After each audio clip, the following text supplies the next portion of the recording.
Assalamualaikum warahmatullahi wabarakatuh. Perkenalkan, nama saya Surya Prahanda, nomor pokok mahasiswa 2008260112. Saya mahasiswa dari Fakultas Kedokteran Universitas Muhammadiyah Sumatera Utara. Nah, pada video kali ini saya akan menjelaskan tentang kelistrikan sel saraf pada manusia.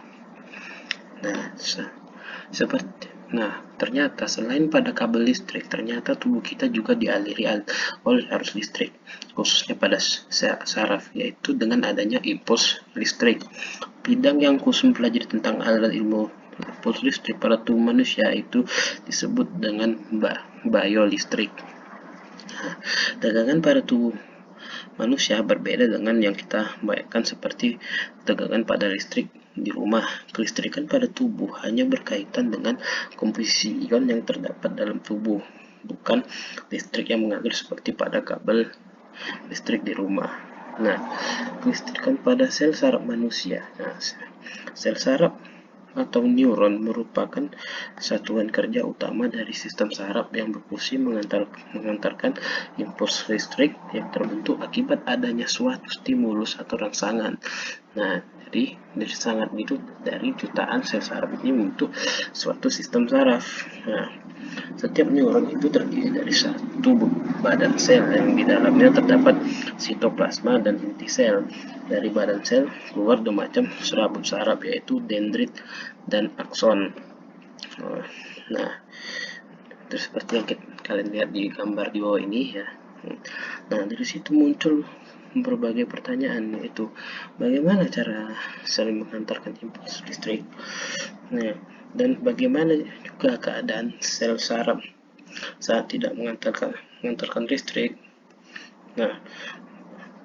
Muatan yang ada di luar dan di dalam sel saraf itu tidak dapat saling tarik-menarik dengan sendirinya karena ada pemisah berupa membran sel saraf.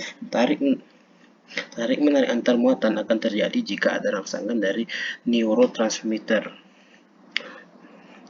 Apa itu neurotransmitter? Neurotransmitter itu seperti gambar yang ini. Ini adalah ilustrasi muatan listrik pada sel manusia yang dengan pengukuran neurotransmitter. Ini dia. Pada saat sel saraf tidak menghantarkan impuls, muatan positif Na+ melingkupi bagian luar membran sel. Pada kondisi demikian, membran sel saraf bagian luar bermuatan listrik positif dan membran sel bagian dalam bermuatan listrik negatif.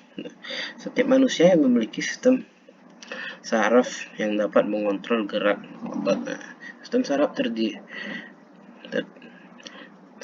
Setiap manusia memiliki sistem saraf yang dapat mengontrol gerak otot. Sistem saraf terdiri atas sel-sel saraf berfungsi untuk menerima, mengolah, dan menerima rangsangan, yaitu terima panca indera. Rangsangan ini disebut impuls. Setiap saraf terdiri atas 3 bagian, yaitu badan sel saraf, dendrit, dan akson atau neurit. Selain ketiga bagian tersebut, pada sel saraf juga terdapat bagian tambahan berupa selubung mielin. Mielin ini sebetulnya bukan bagian sel saraf, tetapi terdiri dari sel pembentuk mielin yang berfungsi menyelubungi akson. Berdasarkan keberadaan mielin, terdapat 2 macam neuron, yaitu neuron yang berselubung mielin dan neuron yang tidak berselubung mielin. Dendrit itu berfungsi mengirimkan impuls kepada sel saraf, sedangkan akson berfungsi mengirimkan impuls dari badan sel ke saraf yang lain atau ke jaringan lain. Akson biasanya sangat panjang, sebaliknya dendrit itu sangat pendek. Pada ujung akhir dari akson terdapat sinapsis yang merupakan celah antara ujung saraf di mana neurotransmitter dilepaskan untuk mengantar impuls ke saraf selanjutnya atau orang yang dituju.